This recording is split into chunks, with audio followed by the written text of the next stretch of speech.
A new dawn, a new day. This is Jim's Training Services. You're welcome. Multiple units of measurement in QuickBooks. QuickBooks provides the feature of allowing multiple units of measure. Let us see how this is done. So we have our company here. We shall go to Edit, Preferences. We go to Items and Inventory, Company Preferences. Then we come here where it says Enable, units of measure, and we come to Enable. So here we shall choose multiple units of measure per item. Then we click Finish, and we say OK. Then we say OK. We can come back home. Then we can come up here to lists such that we create our multiple units of measure. So you come to the set list.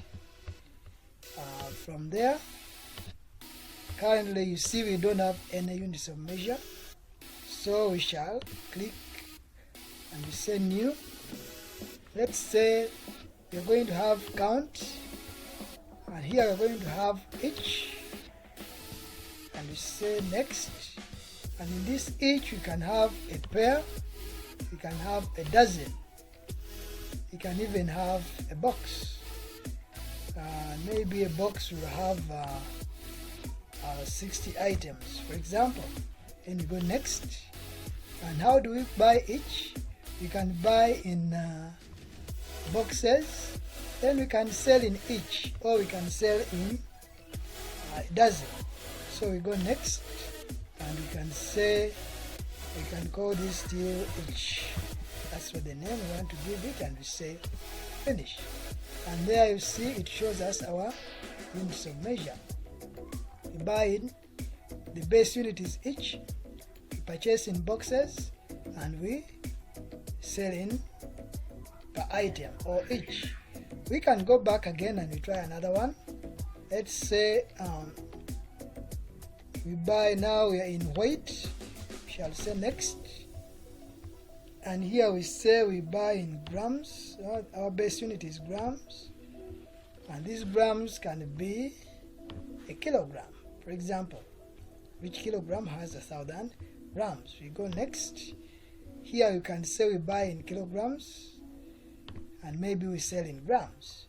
So we go Next, and we can say still, we can call it gram to avoid that long name, and we click Finish. So basically that is how you set up the units of measure. Let us see how we can apply them. Let's set up our goods. Let's say our item, inventory part is sugar.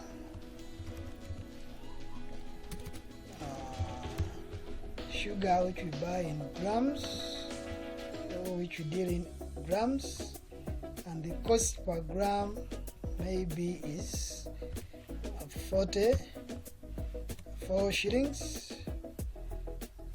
Okay, and maybe we sell each gram at 7 shillings.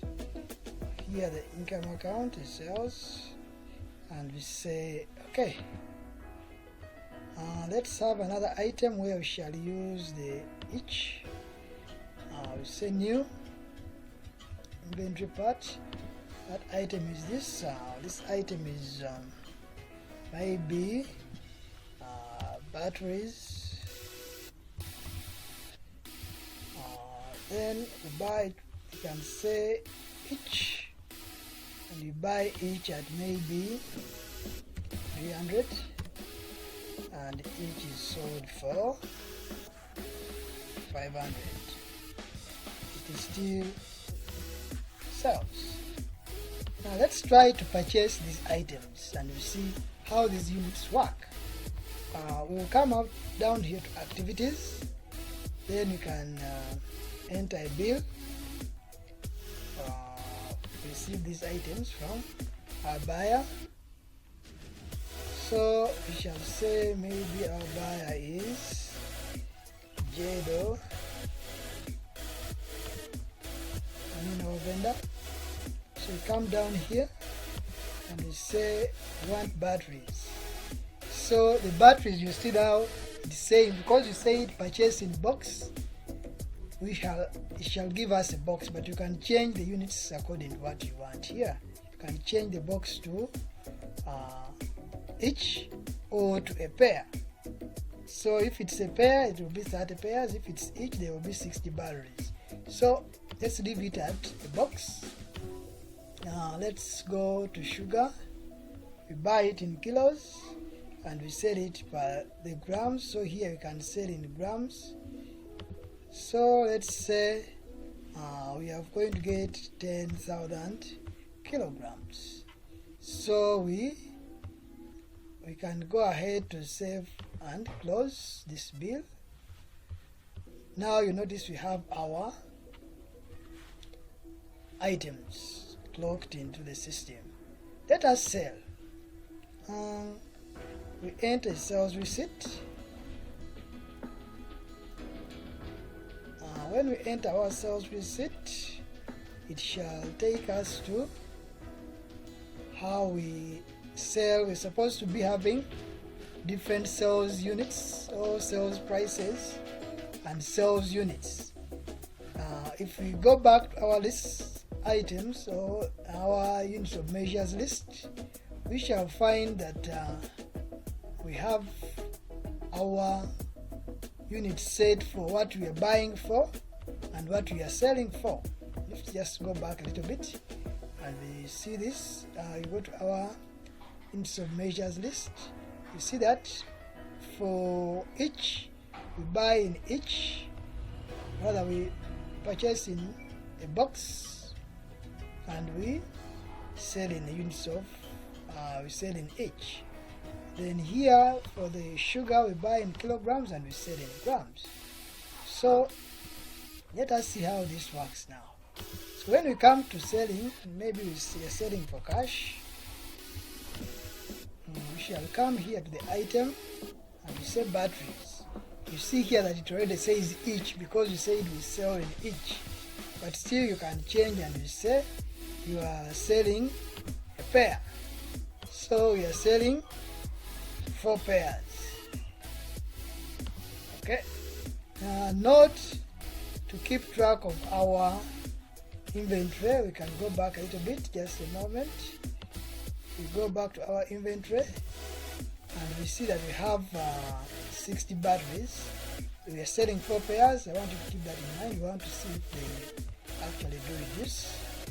So we are selling 4 pairs. That would be about 8 batteries taken off from the 60. Then we shall have sugar, which we are selling in grams, but you can still come and you say you want to sell in kilos, and you say you're going to sell off 10 kilos. Then we say, okay, we can sell this to cash.